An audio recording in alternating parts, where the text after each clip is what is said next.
आपका इस मंच के द्वारा भी, आम आदमी पार्टी के द्वारा भी आप सभी जनता जनार्दन का स्वागत करते हैं। हमारे गांव के बैठे वरिष्ठ हमारे श्री चाचा जी, हम उनका भी सादर अभिनंदन करते हैं। हमारे लाइट चली गए, हमारे पूर्व यहाँ पे मास्टर साहब ददोली प्रसाद आदिवासी जी, हम सबका इस मंच के द्वारा स्वागत करते हैं।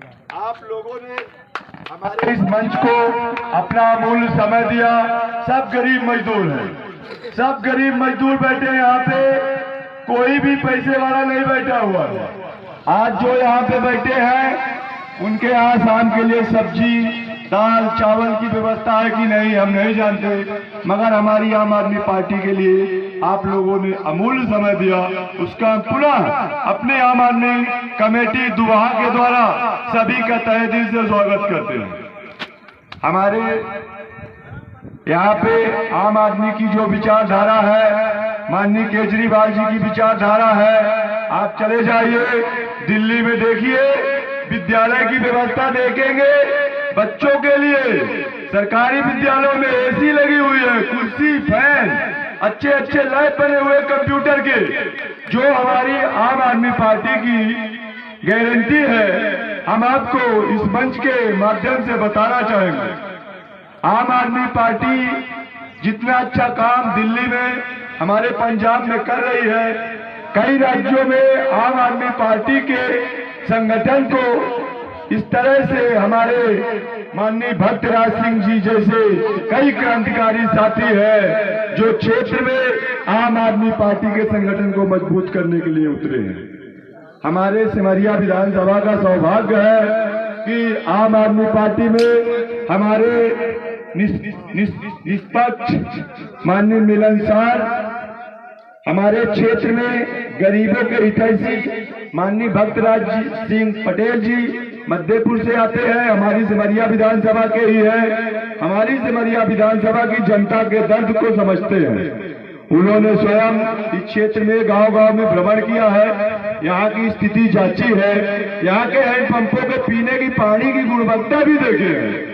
जिस प्रकार से सरकारी हैंडपंपों में पानी पीने की व्यवस्था है और उस पानी की गुणवत्ता है, वो हमारे भैया देखे हैं। इस विषय में भी भैया हमारे कार्य कर रहे हैं कि लोगों को स्वच्छ पानी, बिजली, शिक्षा, रोजगार, गरीबों के शासकीय जो भी शासन के द्वारा सहायता दी जाती है वो हमारे क्षेत्र के सभी गरीब हितग्राहियों को मिले। हमको किसी भी अधिकारी के पास जाने की जरूरत नहीं है। हम तो मतदाता को इतना बड़ा पावरफुल समझते हैं कि मतदाता जिसे चाहे उसे कुछ भी बना सकता है। अगर हमारे क्षेत्र का मतदाता चाहे तो किसी को चिंगारी को भी तूफान बना सकता है और एक तूफान को भी समेट के एक चिंगारी बना सकता है। मतदाता से बड़ी शक्ति कोई भी नहीं है।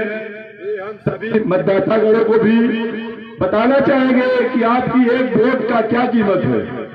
चुनावी माहौल आता है, हमारे क्षेत्र में बहुत सारे फलफूंदे पैसा, शराब, चादर, कंबल लेके गरीबों के हितैषी का चोला पहन के घूमते हैं। ये हमें आपको समझने की जरूरत है कि जो चुनाव के टाइम में आते हैं और हमें हमारे भाई, हमारे बुजुर्गों को एक बाटल शराब की कीमत में 5 साल का उसका मत खरीद लेते हैं, ये शर्म की बात है।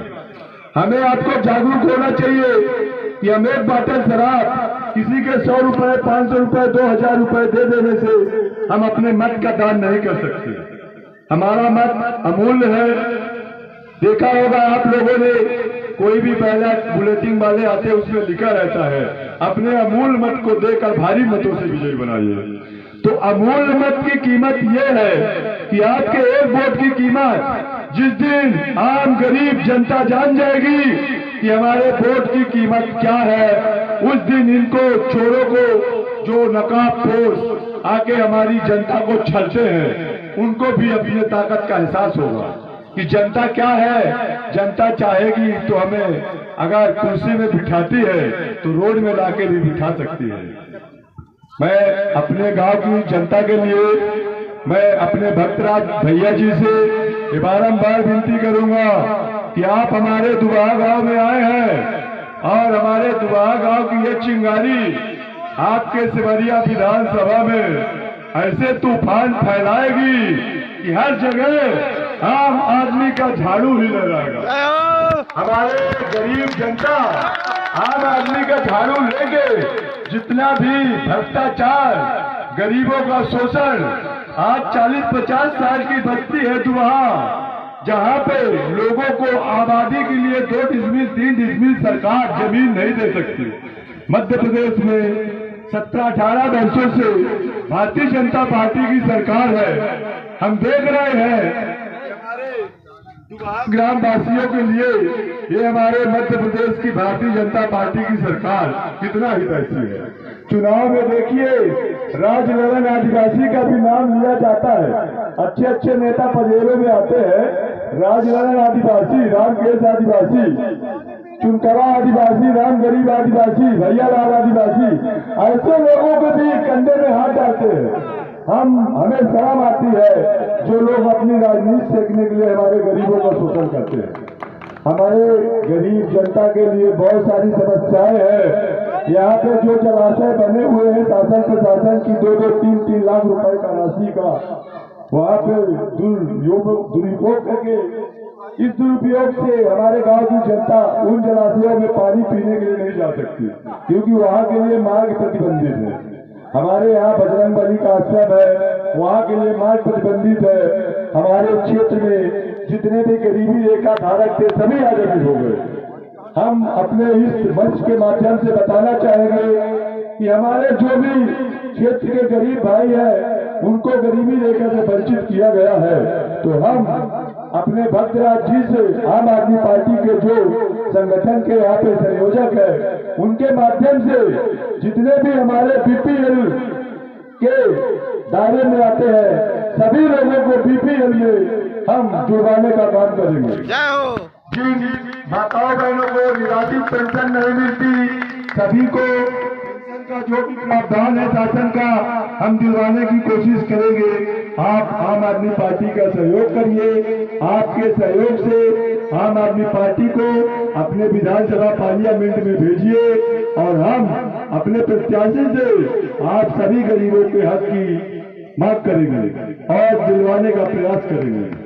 हमारे यहाँ सबसे बड़ी समस्या है, यहाँ पे हमारे जितने भी गरीब आदिवासियों के मकान हैं, किसी के पास कोई शासकीय सर्विस नहीं है, कोई प्राइवेट कंपनियां नहीं है। यहाँ सिमरिया विधानसभा में जो बेरोजगार साथी हमारे हैं, हमारे क्षेत्र के गरीब मजदूर जो यहाँ पे इस बेरोजगारी में चल रहे हैं, तो मैं उनके लिए ये भी अपने मंच के माध्यम से भक्तराज जी से अनुरोध करूंगा कि उन्हें मनरेगा की 90 दिन की मजदूरी का प्रावधान जो ग्राम पंचायतों को है उस पे उन्हें दिलवाने का कार्य करें। हम ज्यादा आप लोग का भी समय नहीं लेंगे। हमारे माननीय जो भी आम आदमी संगठन से वरिष्ठ कार्यकर्ता यहाँ पे आप लोगों के समक्ष पधारे हैं, सभी को मैं पुनः इस मंच में अपने ग्रामीण जनता के माध्यम से सभी का हार्दिक अभिनंदन करते हैं। और ज्यादा समय नहीं है, बोलना तो बहुत कुछ था अपने क्षेत्र की समस्या के विषय में, जनता के समस्या के विषय में, और समय को देखते हुए मैं अपनी वाणी को विराम देता हूँ। जय हिंद, जय भारत, जय संविधान। बहुत बहुत धन्यवाद है भाई। और हमारे तीर्थ नेतृत्व के द्वारा मध्य प्रदेश जोड़ो अभियान के काम के लिए हम लोगों को बोला गया, तो हमारे मन में एक सवाल उठा था कि किस मध्य प्रदेश जोड़ने की बात कर रहे हैं, ये तो आजादी के पहले से जुड़ा हुआ प्रदेश है। लेकिन जब हम सोचे इसमें गंभीर, आज बहुत सारे गांव हमारे ऐसे हैं जहां केंद्र से लेकर के गांव तक एक ही पार्टी की सत्ता है और हर जगह नरेंद्र मोदी जी हैं। तब भी आप लोग देख सकते हैं कि यहाँ पर समस्याओं का कितना अंबार लगा हुआ है। हमारे राष्ट्रीय संयोजक, कुर्सी में बैठ जाइए। दिल्ली के 2 बार के मुख्यमंत्री आदरणीय श्री अरविंद केजरीवाल साहब ने यह बीड़ा उठाया है कि बाबा साहब भीमराव अम्बेडकर के बनाए हुए संविधान के रास्ते पर चल करके हम गरीबों तक स्कूल, अस्पताल, बिजली, पानी की व्यवस्था करने का काम करेंगे। और लोगों ने जब माननीय केजरीवाल जी के ऊपर भरोसा किया दिल्ली पर, तो उन्होंने शानदार स्कूल बनाने का काम किया। उस तरह की सरकारी स्कूलें बनाई जिस तरह की आज तक प्राइवेट वाले ये धन कुबेर भी नहीं बना पाए हैं साथियों। और उन स्कूलों का परिणाम ये हुआ, एक रिक्शे वाले का भी बच्चा, एक ठेले वाले का भी बच्चा, एक तृतीय श्रेणी के कर्मचारी का भी बच्चा कम से कम डॉक्टर, इंजीनियर और आईएएस और आईपीएस बनने लगे। तो साथियों, सबसे पहले मैं यहाँ पर जो हम लोग व्यवस्था नहीं कर पाए हैं, आप लोग धूप में बहुत देर से बैठे हुए हैं, तो हमें तो काफी खुद से तकलीफ हो रही है। इसके लिए